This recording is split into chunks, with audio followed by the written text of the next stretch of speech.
الحمد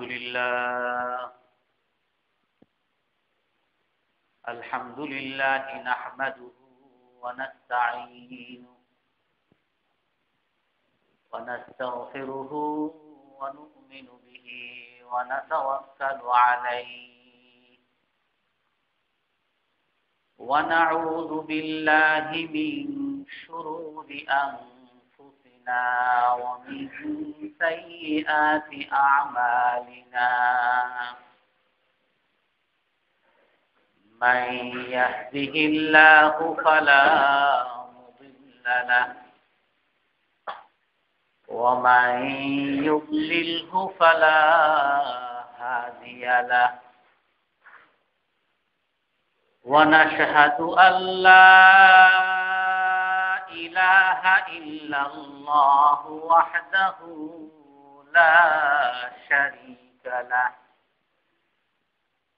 ونشهد أن سيدنا ومولانا محمدا عبده ورسوله أرسله بالحق بشيرا ونذيرا بين يدي الساعة من يطع الله ورسوله فقد رشد واهتدى ومن يعصهما فقد ضل وغوى أما بعد فأعوذ بالله من الشيطان الرجيم بسم الله الرحمن الرحيم وهو الذي كف أيديكم عنكم وأيديكم عنهم ببطن مكة من بعد أن أظفركم عليهم وكان الله بما تعملون بصيرا هم الذين كفروا وصدوكم عن المسجد الحرام والهدي معكوفا أن يبلغ محله ولولا رجال مؤمنون ونساء مؤمنات لم تعلموهم أن تطؤوهم فتصيبكم منهم معرة بغير علم إن الله كان بما تعملون بصيرا صدق الله العظيم وقال النبي صلى الله عليه وسلم لو وضعت الشمس في يميني والقمر في يساري على أن أترك هذا الأمر ما تركته حتى يظهره الله أو أهلك فيه أو كما قال عليه الصلاة والسلام সম্মানিত মুসল্লিয়ানে কেরাম, আমরা রাসূল সাল্লাল্লাহু আলাইহি সাল্লাম উত্তম আদর্শ, ভালো কাজের আদেশ ও অসৎ কাজের নিষেধে রাসূলের দৃঢ়তা সম্পর্কে আলোচনা করব। আমরা আগে বলেছি আল্লাহর রাসূল হাদিসের মধ্যে বলছেন ইন্নাল্লাহা রাফিকুন ইউহিব্বুর রিফক, আল্লাহ তাআলা নরম এবং নম্রতাকে আল্লাহ তাআলা পছন্দ করেন। আর যেই জিনিসের মধ্যে নম্রতা থাকে সেই জিনিসটা সুন্দর হয়, আর যেই জিনিসের মধ্যে কঠোরতা আসে সেই জিনিসটা খারাপ হয়ে যায়। ওয়া ইন্নাল্লাহা ইউতি আলা দিফকি মা লা ইউতি আলাল উনফ, আর আল্লাহ তাআলা নম্রতার উপরে এমন অনেক জিনিস দান করেন যেটা কঠোরতার উপরে আল্লাহ তাআলা দেন না। তো রাসূল সাল্লাল্লাহু আলাইহি সাল্লাম সব সময় নম্র ব্যবহার করতেন, সব সময় দয়ার আচরণ করতেন। রাসূলের উপরে কেউ আক্রমণ করলে রাসূল সাল্লাল্লাহু আলাইহি সাল্লাম প্রতিশোধ গ্রহণ করতেন না। রাসূলের সাথে কেউ দুর্ব্যবহার করলে রাসূল কখনো দুর্ব্যবহারের দ্বারা বদলা দিতেন না। রাসূলের সাথে কেউ অন্যায় করলে রাসূল সাল্লাল্লাহু আলাইহি সাল্লাম কখনো অন্যায়ের দ্বারা বদলা দিতেন না। এটা অনেক সময় মানুষের সাথে নম্র ব্যবহার করা, মানুষের সাথে ভালো আচরণ করা অনেক সময় মানুষের কাছে দুর্বলতা প্রকাশ পায়। অনেক সময় মানুষ এই নম্র ব্যবহারকে দুর্বলতা ভেবে নেয়। এই জন্য রাসূল সাল্লাল্লাহু আলাইহি সাল্লামের সমস্ত চরিত্রের মধ্যে ভারসাম্য আছে। রাসূল সবসময় নম্র আচরণ করতেন, তবে রাসূলের সাথে যদি কেউ অহংকার করত তার সাথে রাসূল সাল্লাল্লাহু আলাইহি সাল্লাম দৃঢ়তা পোষণ করতেন। যেখানে রাসূলের সাহসিকতা প্রদর্শন করা দরকার থাকতো সেখানে রাসূল সাল্লাল্লাহু আলাইহি সাল্লাম সাহসিকতা প্রদর্শন করতেন। রাসূল সাল্লাল্লাহু আলাইহি সাল্লাম যখন দাওয়াতের কাজ শুরু করেন তখন মক্কার কুরাইশরা সবাই রাসূলের চাচা আবু তালেবের কাছে আসলো যে ইন্না ইবনা আখিকা قد سب آلهتنا وسفه أحلامنا وضلل آباءنا فكف عنا, যে দেখো তোমার ভাতিজা সে আমাদের মূর্তিদেরকে সে গালিগালাজ করে, সমালোচনা করে, সে আমাদের পূর্বপুরুষদেরকে পথভ্রষ্ট বলে, সে আমাদেরকে নির্বোধ বলে, সে আমাদের ধর্ম নিয়ে গালিগালাজ করে, ধর্মের সমালোচনা করে। অতএব তোমার ভাতিজাকে থামাও। তো হযরত আবু তালেব বলছেন ঠিক আছে, আমি আমার ভাতিজাকে বলে দিব। তো তারপরেও রাসূল সাল্লাল্লাহু আলাইহি সাল্লাম দাওয়াত দিতেই ছিলেন। তারপরে মক্কার কুরাইশরা আরো কয়েকবার আসছে। সর্বশেষ আবু তালেবের কাছে এসে বলতেছেন যে তোমার ভাতিজা আমাদের আবাদিনানা ওয়াসাব্বা আলিহাতানা, আমাদের ধর্মকে সে ভুল বলে, আমাদের মূর্তিদেরকে সে সমালোচনা করে, আমাদের পিতামাতাকে পূর্বপুরুষকে সে পথভ্রষ্ট বলে। তোমার কাছে আগেও বলেছি, তুমি থামাও নাই। এখন যদি তুমি তাকে এই কাজ থেকে বারণ না করতে পারো তাহলে আমরা কুরাইশরা তোমাদের বংশের সাথে আমরা যুদ্ধ করব। হয়তোবা তোমার ভাতিজাকে আমাদের কাছে সুপুর্দ করে দিবা, আর না হয় আমরা তোমার ভাতিজাকে শেষ করার জন্য তোমার বংশের সাথে আমাদের যুদ্ধ হবে। তো আবু তালেব তাদের এই কঠোর অবস্থানের কারণে ভয় পেয়ে গেছে এবং উনি রাসূল সাল্লাল্লাহু আলাইহি সাল্লামের পাশে যে সমর্থন ছিল এই সমর্থন কিছুটা কমিয়ে দিতে চাচ্ছেন বা উঠিয়ে দিতে চাচ্ছেন। আর রাসূল সাল্লাল্লাহু আলাইহি সাল্লাম যখন এই কথা বুঝতে পারছেন তো রাসূল তখন সাহসিকতা প্রদর্শন করে, দৃঢ়তা প্রদর্শন করে চাচার কাছে গেছেন, যেই চাচার সামনে কেউ কথা বলতে পারে না।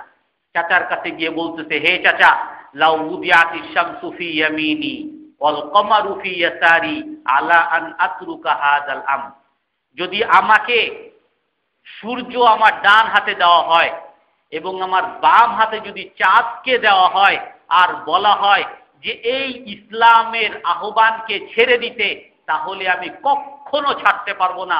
হয়তোবা আল্লাহ আমার এই ইসলামকে জয়ী করবেন, আর না হয় ইসলামের পথে আমি নিজে শহীদ হয়ে যাব। এই কথা চাচার কাছে দৃঢ়তার সাথে বললেন, আর রসুলের চোখ থেকে ঝরঝর করে পানি পড়তেছে। তখন হযরত আবু তালেব রসুলের এই অবস্থা দেখে, যদিও সে ইসলামকে ভালোবাসতো না, নিজের জাতিকেই ভালোবাসত, নিজের ধর্মের উপরই সে মৃত্যুবরণ করেছে, তারপরও ভাতিজার এই অবস্থান দেখে ভাতিজাকে বললেন, যখন রসুল এই কথা বলে চলে গেলেন, তারপর আবার ডাক দিলেন, ইয়াবনা আখি, হে আমার ভাতিজা আসো। ফাকুল মা বাদালাক ইফআল মা শিতা, তোমার যা ইচ্ছা তুমি বলতে থাকো, আর তোমার যা ইচ্ছা তুমি করতে থাকো। ওয়াল্লাহি লা নুসাল্লিমুকা লিশাইইন আবাদা, আমি কখনো তোমার পাশ থেকে সরব না, আর কারো কাছে তোমার কাছে সুপর্দ করব না। রসুলের দৃঢ়তা। হযরত ফাতিমা রাদিয়াল্লাহু তাআলা আনহা একবার রসুলের কাছে এসে কান্না করতে করতে বলতেছে, বাবা, আমি আজকে শুনে আসছি মক্কার কাবার পাশে লোকজন কাফেররা জড়ো হয়ে তারা বলা বলি করতেছে যে আমরা সবাই মিলে একসাথে ওই মুহাম্মদের উপর আক্রমণ করে তাকে শেষ করে দিব সাল্লাল্লাহু আলাইহি ওয়াসাল্লাম।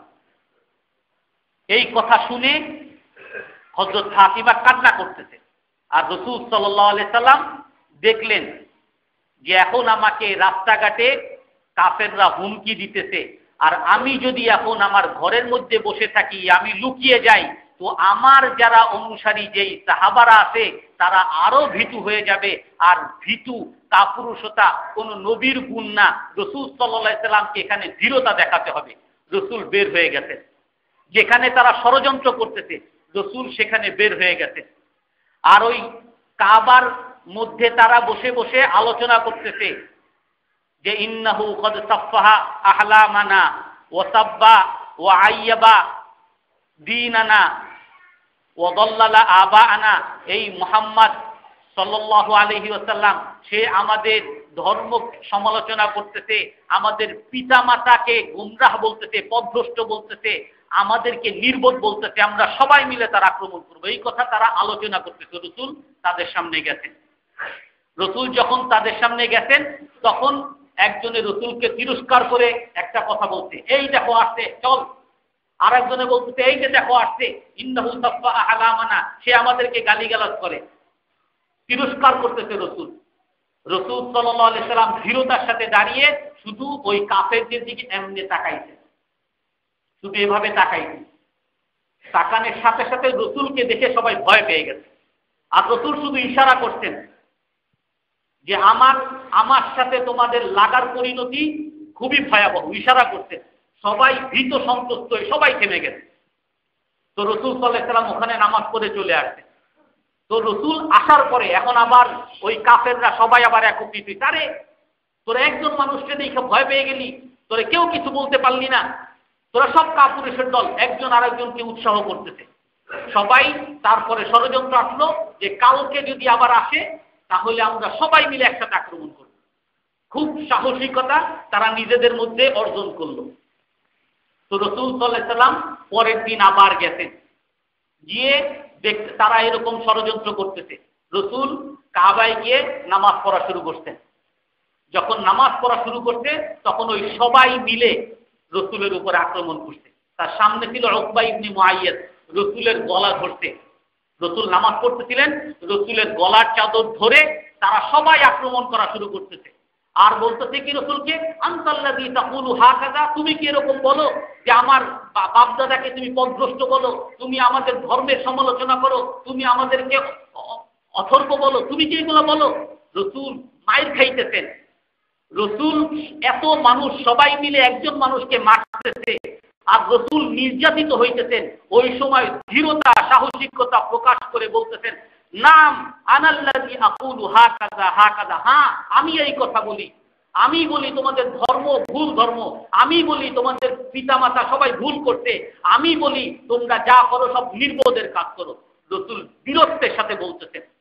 রাসূলকে যখন সবাই মিলে আক্রমণ করতেছে, হযরত আবু বকর খবর পেয়েছেন। হযরত আব্দুল্লাহ ইবনে ওমর বলতেছেন, আমি দেখতেছি কিন্তু আমার ওই সাহস নাই যে রসুলকে আমি রসুলের পাশে গিয়ে দাঁড়াবো আর এতগুলো কাফের নেতাদের বিরুদ্ধে আমি দাঁড়াবো, ওই সাহস আমার হয় নাই।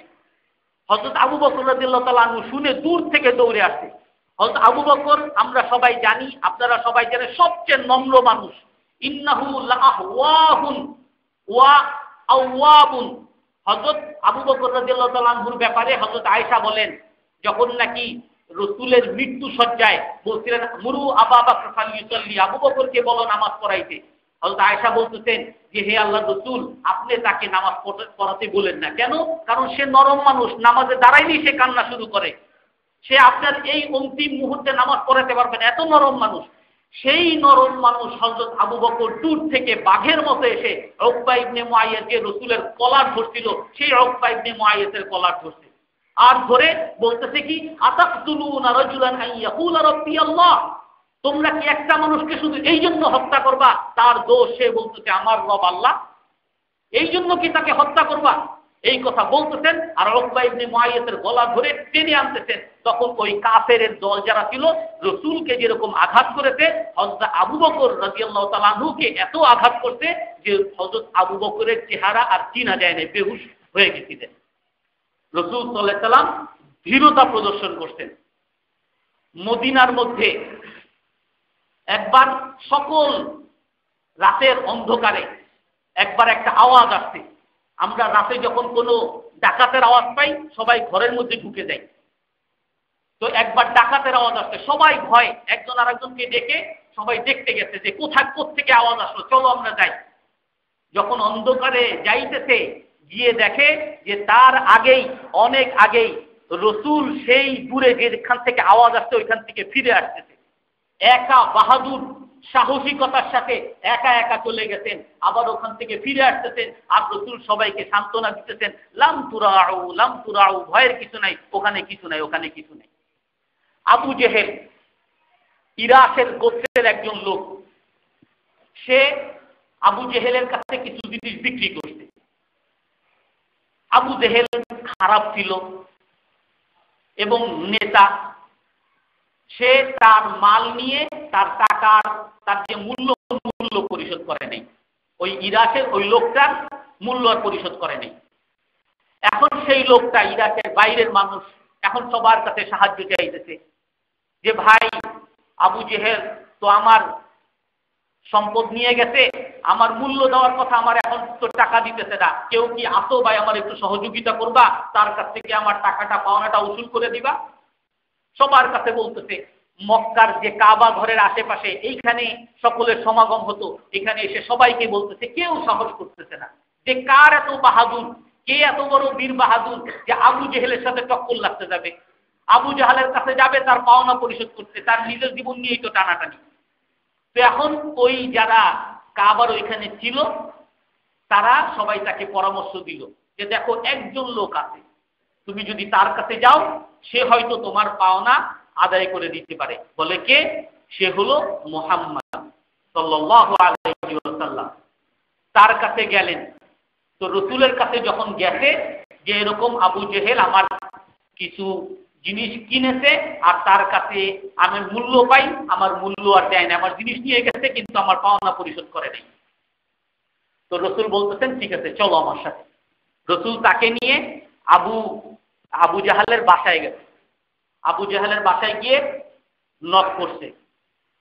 নক করার সাথে সাথে বলে মানফিল বা, যে দরজায় কে করা নক করতেছে?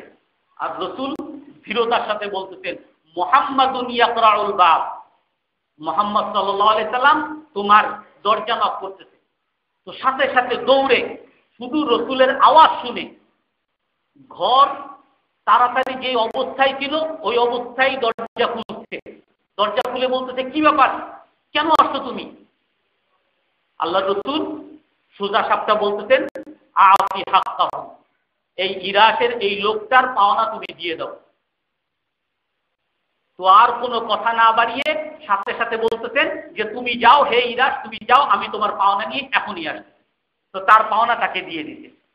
এখন যারা কাফের লোকরা আছে তারা এখন ইরাককে ধরছে, কি করছে? বলে যে সে এত বাহাদুর, সে আমার সাথে এত খারাপ আচরণ করলো, তোমরা কেউ ভয় ভয়ে তার কাছে যেতে চাও না। আমি তাকে নিয়ে গেলাম, সে শুধু বলল তার পাওনা দিয়ে দাও, সে যেন একেবারে ভেড়া মাছ, সে যেন ভীরু কাপুরুষ হয়ে গেল, আর আমার পাওনা আমাকে দিয়ে দিল। আবু জাহালকে জিজ্ঞাসা করে সবাই, কি ব্যাপার, তুমি না কত আমাদের সাথে নেতাগিরি দেখাও, আমাদের সাথে কত মাস্তানগিরি দেখাও, আর সে তোমারে বললো আর তুমি দিয়ে দিলা? বলে, খোদার কসম, সে যখন আমার দরজা নক করতে আর বলতে মুহাম্মদ ইয়াকরাউল বাব, আমার ভিতরে এমন ভীতির সঞ্চার হইতে আমি নিজের উপর নিজের নিয়ন্ত্রণ হারিয়ে ফেলছি। রাসূল সাল্লাল্লাহু আলাইহি সাল্লাম এত ধীরতার, যখন দরকার হতো তখন ধীরতার পরিচয় দিতেন, যখন রসুলের দরকার হতো দৃঢ়তার পরিচয় দিতেন। রাসূল সাল্লাল্লাহু আলাইহি সাল্লাম একবার, রসুল সবসময় তার স্ত্রীদের সাথে ভালো ব্যবহার করতেন, যেটা স্পষ্ট আমি আরো কয়েকদিন আগে বলছি, মা দরাবা রাসূলুল্লাহ সাল্লাল্লাহু আলাইহি সাল্লাম ইমরাআতান কত ওয়ালা খাদিমান কত। রাসূল সাল্লাল্লাহু আলাইহি সাল্লাম কখনো কোনো স্ত্রীকে আঘাত করেন নাই, কোনো স্ত্রীর সাথে খারাপ ব্যবহারও করেন নাই। সেই রাসূল সাল্লাল্লাহু আলাইহি সাল্লাম একবার তার স্ত্রীরা দেখলো রাসূল সাল্লাল্লাহু আলাইহি সাল্লাম সবসময় তার বাড়িতে খুব অভাবের জীবনযাপন করতেন, সাদামাঠা জীবনযাপন করতেন। আর রাসূল যে গরিব ছিলেন তা না, ধনী ছিলেন, তারপরও সাদামাঠা জীবনযাপন করতেন। এই বিষয়ে পরে আলোচনা করব। তো রাসূল বনি কুরাইজার যুদ্ধের পরে তখন অনেক গনিমতের মাল আসছে। মুহাজিররা যারা মক্কা থেকে মদিনায় এসেছিল তারা অনেক অভাবে জীবনযাপন করত, কিন্তু বনি কুরাইজার যুদ্ধের পরে, গজওয়ায়ে খাইবারের যুদ্ধের পরে, বনুল মুস্তালাকের যুদ্ধের পরে অনেক গনিমত মুসলমানদের হাতে আসে। তখন রাসূল সাল্লাল্লাহু আলাইহি সাল্লাম সেই গনিমতের সম্পদকে অনেক মানুষের মধ্যে বন্টন করে দেন, মুহাজিরদের মধ্যে বিশেষ করে বন্টন করে দেন। তো মুহাজিরদের সংসারে এতদিনের অভাব ছিল, তো রাসূলের সেই গনিমতের মাল বন্টন করার কারণে তাদের ঘরের মধ্যে সচ্ছলতা ফিরে আসে। তো রাসূলের ঘরে যারা ছিলেন, যে স্ত্রী, 9 জন স্ত্রী ছিলেন, তারা দেখতেছেন যে তাদের আশেপাশের যত মহিলারা সকলের ঘরের মধ্যে সচ্ছলতা। আগে হয়তো 3 দিন বা 2 দিন না খেয়ে থাকতেন, প্রতিদিন প্রতিবেলায় খেতে পারতো না, কিন্তু এখন গনিমতের মাল পাওয়ার পরে সবার ঘরে সচ্ছলতা। কিন্তু রাসূল সাল্লাল্লাহু আলাইহি সাল্লাম ওই গনিমতের সম্পদ যাই পেতেন বা নিজের যত উপার্জন ছিল সব মানুষকে দিয়ে দিতেন, বাসায় সচ্ছলতা নাই, অভাব।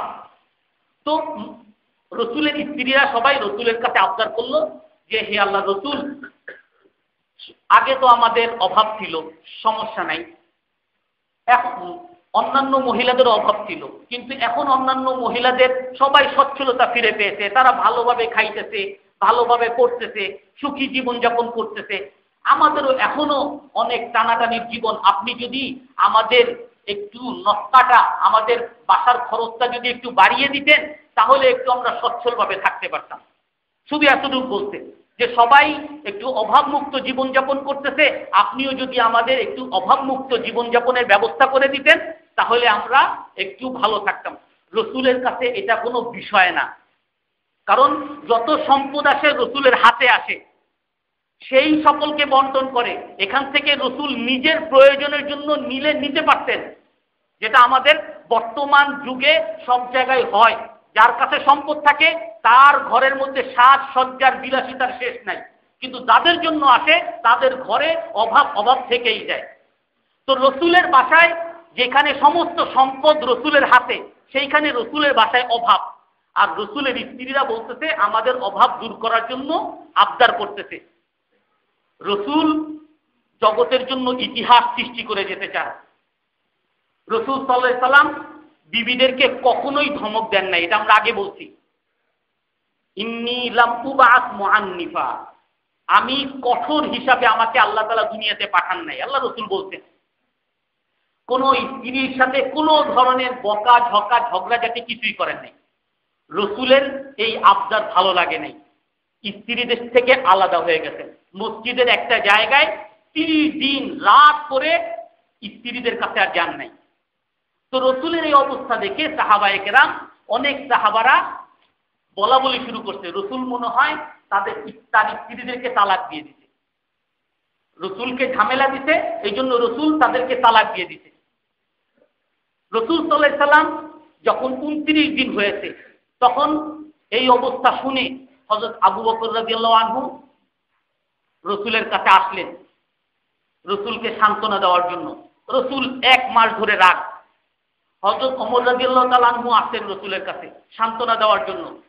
হযরত ওমর রাদিয়াল্লাহু তাআলা আনহু তখন বলতেছেন যে আমি এমন একটা কথা বলবো, অন্যান্য সাহাবীদেরকে বলতেছেন আমি এমন একটা কথা বলবো যে আমি রাসূলকে হাসাবো। ইন্নী আকুলু কালিমাতান দাহিকা বিহান নবী সাল্লাল্লাহু আলাইহি সাল্লাম, আমি এমন একটা কথা বলবো রাসূল হাসবে, রাসূলকে হাসানোর জন্য, রাসূল যেহেতু রাগ। তো তখন বলতেছেন রাসূলের সামনে এসে যে আমার ইবনাতু খুজাইমা, অর্থাৎ রাসূলের হযরত ওমরের স্ত্রী, তার নাম হলো, সে হলো খুজাইমার মেয়ে, বলতেছে ইবনাতু খুজাইমা, সে যদি আমার কাছে লাউ তুকতিরিনা নাফকা, আমার কাছে যদি বেশি বেশি বাসার খরচ বেশি বেশি চাইতো, ফাজাতু উনুকাহা, আমি তার গলার উপরে মারতাম। হযরত ওমর রাদিয়াল্লাহু তাআলা আনহু এই কথা বলে রাসূলকে হাসাইতেছেন, আমি তার গলার উপরে মারতাম। আর রাসূল হেসে দিতেন। আর রাসূল হেসে দিয়ে বলতেছেন কি যে ওয়াহুন্না ইউকতিরিনা নাফকা, আরে আমার স্ত্রীরাও তো আমার কাছে এখন বেশি বেশি খরচ চাইতেছে, বাসার খরচ বেশি বেশি চাইতেছে।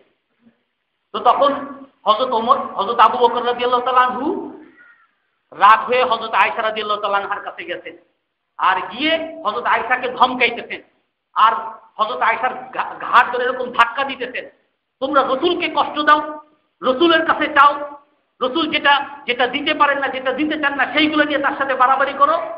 হযরত ওমর রাদিয়াল্লাহু তাআলা আনহু তার মেয়ে হযরত হাফসার কাছে গেছেন, তাকেও বকা গলার মধ্যে ধাক্কা দিতেন যে তোমরা রাসূলের কাছে বেশি বেশি চাও, যদি তোমার কোনো কিছু কোনো সময় লাগে আমার কাছে যাবা, রাসূলকে চায়া তোমরা কষ্ট দাও।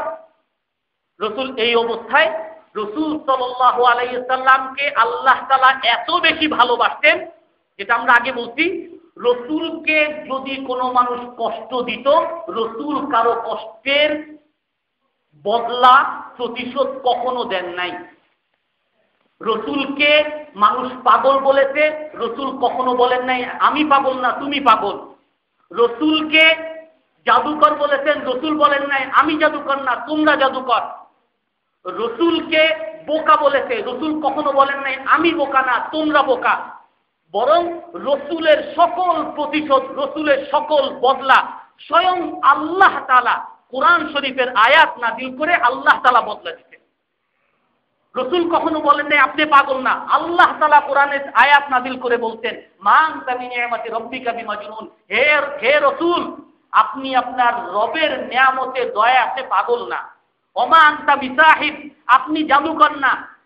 ওরা যা বলে সব ভুল বলে, তার স্ত্রীরা কষ্ট দিতেছে, আল্লাহ তাআলা আয়াত নাযিল করতে ইয়া আইয়ুহান নবী কুল লিআজওয়াজিক ওয়া বানাতিক ওয়া নিসাইল মুমিনিন, হে রাসূল আপনি আপনার স্ত্রীদেরকে বলে দেন, কোরআনের আয়াত আল্লাহ তাআলা বলতেছেন কুল লিআজওয়াজিক, আপনি আপনার স্ত্রীদেরকে বলেন ইন কুনতুন্না তুরিদনাল হায়াতাদ দুনিয়া ওয়া যিনাতাহা ফাতাআলাইনা উমাত্তিকুন্না ওয়া উসাররিহুন্না, যদি তোমরা দুনিয়া চাও, দুনিয়ার বিলাসিতা চাও, আসো আমি তোমাদেরকে দুনিয়া দিয়ে দিব, তবে দয়া করে আমি তোমাদেরকে আমার জীবনের সাথে রাখতে পারবো না। আমার বিলাসিতার জীবন, আমি নেতা হয়ে যদি আমার বিলাসিতার জীবন আমি যাপন করি, আমার জনগণের কাছে কোনো টাকা পয়সা যাবে না, সব আমার ঘরের মধ্যেই থেকে যাবে। যদি তোমাদের দুনিয়ার বিলাসিতা লাগে তাহলে আসো আমি দুনিয়ার বিলাসিতা দিয়ে দিব, তবে আমার সাথে তোমরা থাকতে পারবা না।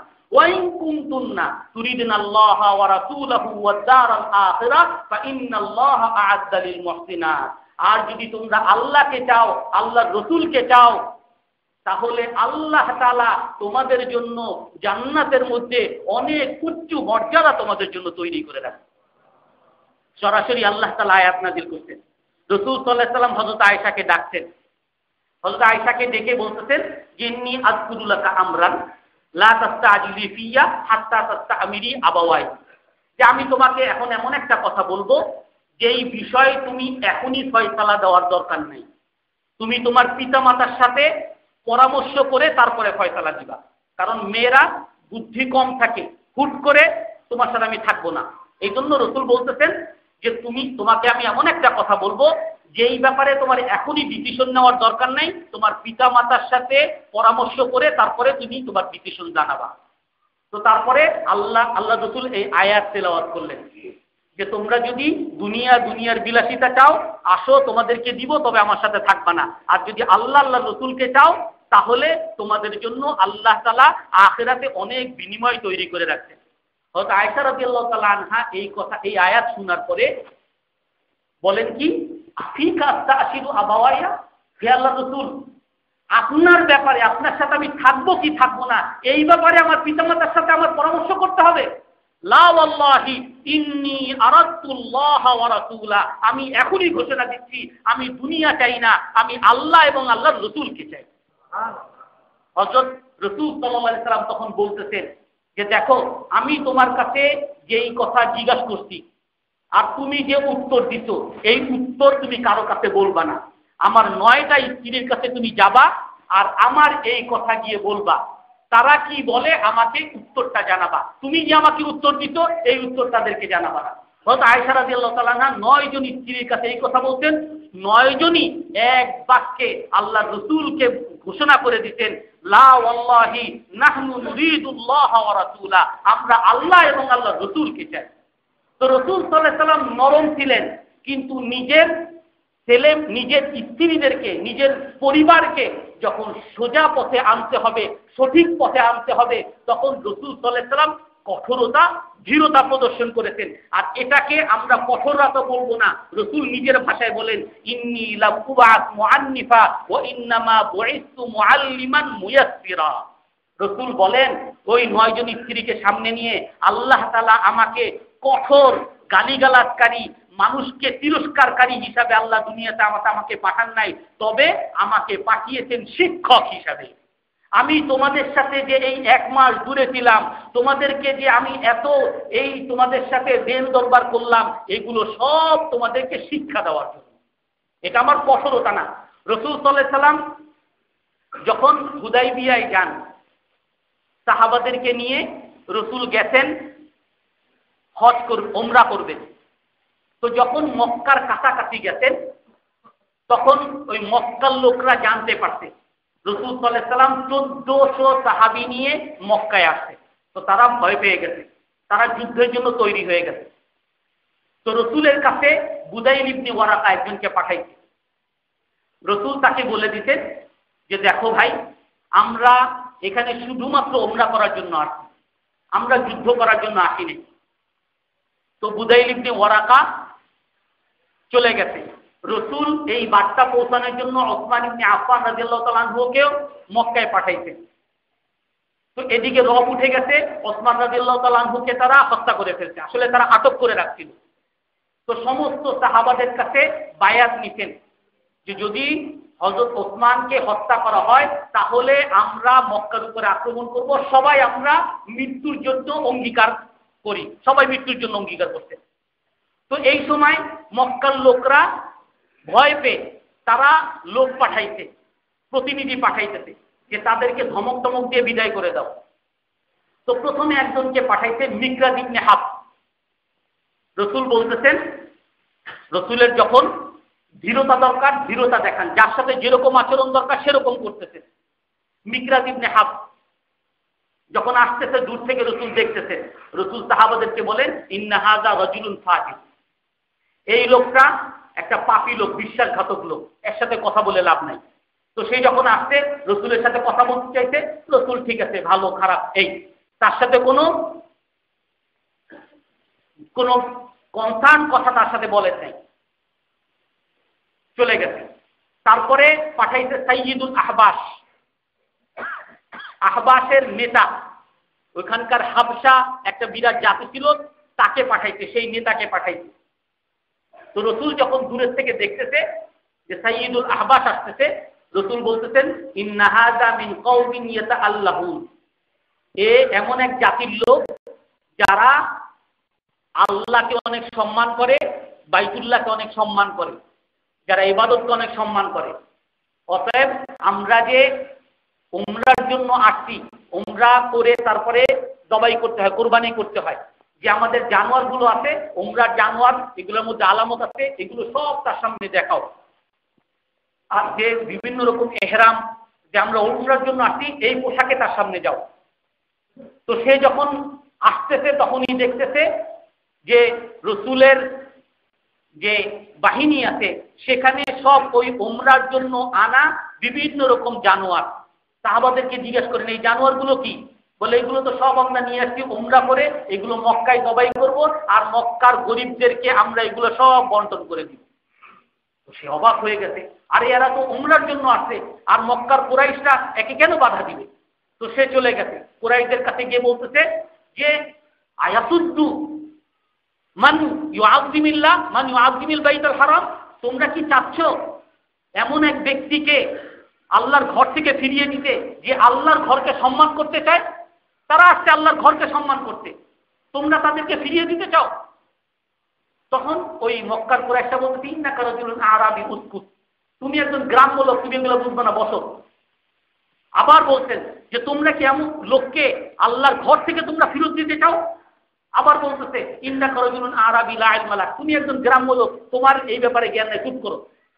তখন সেই সাইয়্যিদুল আহবাস রাগ হয়ে গেছে, এবার বলতেছে আমার বুদ্ধি নাই, ওয়াল্লাহি লা আনফারান্না বিল আহবাশি আলাইকুম নাফরাতান ওয়াহিদা সুম্মা লা উখরিজান্নাকুম মিন মক্কা, তোমরা যদি তাকে মক্কায় ঢুকা থেকে বাইতুল্লাহর তওয়াফ করা থেকে যদি বাধা দাও, আমি আমার আহবাসের হাবশার যত দল আছে আমার বংশকে নিয়ে এসে তোমাদের উপরে এক আক্রমণ করে তোমাদের সকলকে মক্কা থেকে বের করে দেব। আমারে বলো গ্রাম্য লোক। তখন এখন একটু ভয় পেয়ে গেছে, এখন বলতেছে চুপ করো, বসো তুমি, আমরা দেখতেছি কি করা যায়। তখন পাঠাইছে উরওয়া ইবনে মাসউদ আত-তাকাফিকে। রাসূল সাল্লাল্লাহু আলাইহি সাল্লাম যখন দূর থেকে দেখতেছেন উরওয়া ইবনে মাসউদ, সে হলো তাকাফা গোত্রের বড় বাদশা, আর সে বিভিন্ন যত রাজা বাদশাদের কাছে সে সবসময় যাইতো, কিসরা কাইসার তখনকার বড় বড় বাদশা, সে নিজেও একজন বাদশা আর বাদশাদের সাথে তার উঠা বসা। তো রসুল যখন তাকে দেখতেন, এই যে উরওয়া ইবনে মাসউদ সে রাজত্ব পছন্দ করে, তো সাথে সাথে রসুল সাল্লাল্লাহু আলাইহি সাল্লাম ডাকতেন হে আবু বকর আসো। আর মুগীরা ইবনে শুবা রাদিয়াল্লাহু আনহু ওনাকে ডাকতেন, উনি অনেক লম্বা ছিলেন, বলে যে এত লম্বা উনি যখন ঘোড়ার উপর উঠতেন ওনার পাটা জমিনের সাথে লেগে যেত, এত লম্বা। তো তাকে বর্ম এক মুখের মধ্যে লোহার পোশাক, পুরো পোশাক করে রসুলের পাশে দাঁড় করিয়ে দিতেন, রসুলের গার্ড, বডিগার্ড। এক পাশে রসুলের বডিগার্ড আর এক পাশে হলো হযরত আবু বকর রাদিয়াল্লাহু তাআলার মন্ত্রী। উরওয়া ইবনে মাসউদ আসছে, তার তো এক ধমক দিয়াদেরকে বিদায় করে দিবে রাখি, আসছে এসে বলতেছে রসুলকে যে ইন্নাকা জিতা বিল আওবাশি ইলা বাইদাতিকা লিতাফাদ্দাহা ওয়াল্লাহি লা আরা হাউলা ইল্লা ইয়ানফিরুনা আনকা মিসলা যুবাব, যে তুমি এই রাস্তার মানুষ, এরকম বলতেছে। আওবাস মানে হলো রাস্তার মানুষ, রাস্তার মানুষ মানে মূল্যহীন। এই রাস্তার মানুষজন ধরে নিয়ে আসতো, তোমার নিজের বাড়িতে তুমি দখল করবা আর মানুষকে বাইর করে দিবা। আমি তো দেখতেছি এই যে রাস্তার যেগুলো ধরে নিয়ে আসতো, তোমার উপরে প্রথম চিৎকারের সাথে সাথে এরা ভাগবে। তোমার উপরে যখন প্রথম আক্রমণ আসবে তোমার এই চেলাপেলা সব ভাগবে। হযরত আবু বকর রাদিয়াল্লাহু আনহু, রাসূল সাল্লাল্লাহু আলাইহি সাল্লাম বলে এগুলো তো বলবে, এর উত্তর দেওয়ার দরকার নেই। হযরত আবু বকর রাদিয়াল্লাহু তাআলা আনহু উনি তো পাশে বসে আছেন, এত নম্র মানুষ, হযরত আবু বকরের চেয়ে নরম কোনো মানুষ নাই। আবু বকর বলতেছেন কুনতুস বদরাল্লাহ, হে উরওয়া তুমি লাতের গুপ্তাঙ্গ চুষো, আর গালি দিতে। উরওয়া ইবনে মাসউদ পাগল হয়ে গেছে, আরে আমি রাজা, আমার মুখের উপরে কথা বলার সাহস তো কারো নাই, আমারে একজনে গালি দেয়। তখন বলতেছে মান হাদা, একে? বলতেছে হাদা আবু বকর। রাসূল বলতেছেন এই হলো আবু বকর রাদিয়াল্লাহু আনহু। আবু বকর রাদিয়াল্লাহু আনহুর দিকে তাকায় বলতেছেন লাউলা ইয়াদুল্লাকা আলাইয়া লাকুকাফিআহু রাদাতু আলাই, হে আবু বকর তোমার একটা ইহসান, একটা দয়া আমার উপর ছিল, যার দয়ার বদলা আমি দেই নাই। যদি আমি ওইটা না দিতে পারতাম, ওই বদলা যদি আমার উপর না হইতো, আমি তোমার আজকে উত্তর দিতাম, এই জন্য উত্তর দিই নাই। তো এখন আবু বকর রাদিয়াল্লাহু তাআলা আনহুর কথা শুনে একটু তার এত নাক উঁচু ছিল, নাক একটু নিচে নেমে গেছে। এখন বলতেছে ইয়া মুহাম্মদ, রসুল এরকম ই ধরে দাড়ি ধরে, এ মুহাম্মদ তুমি আসতো তোমার কওমের কাছে। দাড়ি যখনই ধরতে নিতে, ওখানে মুগীরা ইবনে শুবা দাঁড়িয়েছিল পাহারাদার, তার হাতের মধ্যে ওই তলোয়ারের উল্টো পাশ দিয়ে এমনি মারতে, কুফা আনকা, তোমার হাত সরাও, রসুলের রসুলের দাড়ি থেকে। এটা কি খেলা পাইতো? এটা রসুলের দাড়ি। একবার তাকাইছে, হাত সরাইছে, আবার কথা বলতে গিয়া মোহাম্মদ আবার দাড়ি ধরছে, আবার তলোয়ার দিয়ে মারছে যে হাত সরাও, এটা রসুলের দাড়ি। খেলা পাইতো? তারপরে তৃতীয়বার আবার যখন রসুলের দাড়ি ধরতে দিচ্ছে, আবার তলোয়ার দিয়ে মারছে আর বলতেছে, যদি তুমি লাউ তামুদ্দান্না ইয়াদাকা মাররাতান রাবিআ লাতারজিআন্না ইলা বাইতিকা বিয়াদিন ওয়াহিদ। তোমার বাড়িতে তুমি এক হাত নিয়ে ফিরবা, দুই হাত দিয়ে যাইতে পারবা না। আর একবার যদি হাত বাড়াও রসুলের দিকে, তো দুই হাত নিয়ে আর বাড়িতে ফিরে যাইতে পারবা না। ভয় পেয়ে গেছে, বলে আরে একে মান হাদা ইয়া মুহাম্মদ, একে হে মুহাম্মদ? বলে হাদা ইবনু আখিকে, এ তো তোমার ভাতিজা, মুখে সব লোহার পোশাক পরা, চিনে নেই। বলে এ তোমার ভাতিজা মুগীরা ইবনে শুবা। বলে আরে মুগীরা ইবনে শুবা, ওয়াল্লাহি লাকাদ গাসসালতু সাওআতাকা বিল আম। আরে তুমি যে কালকে একটা দোষ করছিলা, একটা অপরাধ করছিল জাহিলিয়ার যুগে, সেই অপরাধ থেকে তার ওই চাচা বাঁচাইছিল। বলে তোমার আমি কালকে বাঁচাইছিলাম, তুমি আমার এই ভাতিজা আমার সাথে এই ব্যবহার করতেছো। তো এই অবস্থা দেখে সে চলে গেছে। মক্কার কুরাইশদের কাছে গিয়ে কি বলতেছে, সে তো নেতা মানুষ, রসুল তার সাথে সেরকম আচরণ করতেন। আর তাদের কাছে গিয়ে কি বলতেছে যে দেখো আমি অনেক বাদশা দেখছি, ইন্নী ওয়াফাততু আলা মালিকি কিসরা ওয়া কাইসার, আমি কিসরা, কাইসার, রুম, পারস্য এই সমস্ত রাজাদের কাছে গেছি, কিন্তু মা রাআইতু মালিকান ইউআযিমুহু আসহাবুহু কামা ইউআযিমু আসহাবু মুহাম্মাদিন মুহাম্মাদা। কিন্তু কোন রাজার শিষ্যদেরকে, সেনাদেরকে আমি দেখি নাই রসুলের সঙ্গীরা রসুলকে যেরকম মর্যাদা দেয়, রসুলকে যেরকম সম্মান করে, এরকম সম্মান আমি কাউকে দেখি নাই, কোনো রাজাকে করতে দেখি নাই।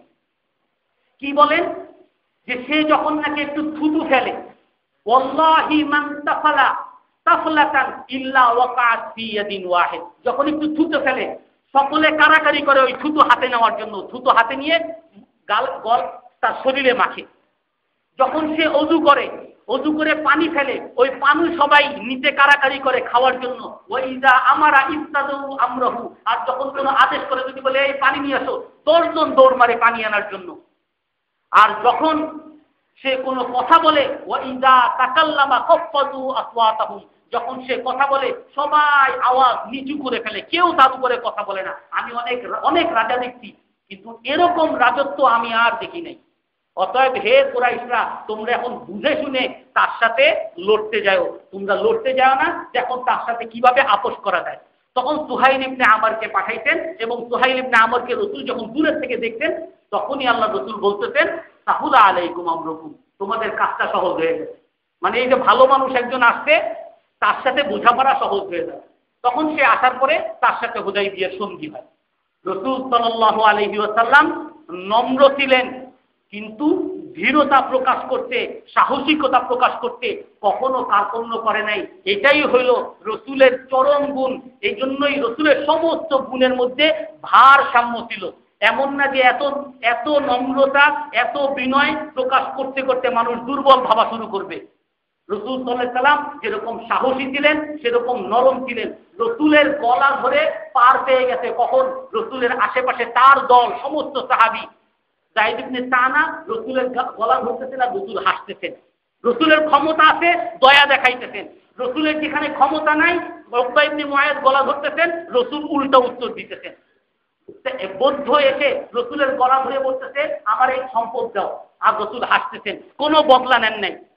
যেখানে নম্রতা দেখানোর দরকার সেখানে রসুল নম্রতা দেখাইতেন, যেখানে দৃঢ়তা দেখানোর দরকার সেখানে দৃঢ়তা দেখাইতেন। আল্লাহ তাআলা আমাদের সকলকে রসুল সাল্লাল্লাহু আলাইহি সাল্লামের সেই আদর্শকে আমাদের জীবনে বাস্তবায়ন করার তৌফিক দান করেন। যারা সুন্নত পড়ে নেই, সুন্নত পড়ে নিন।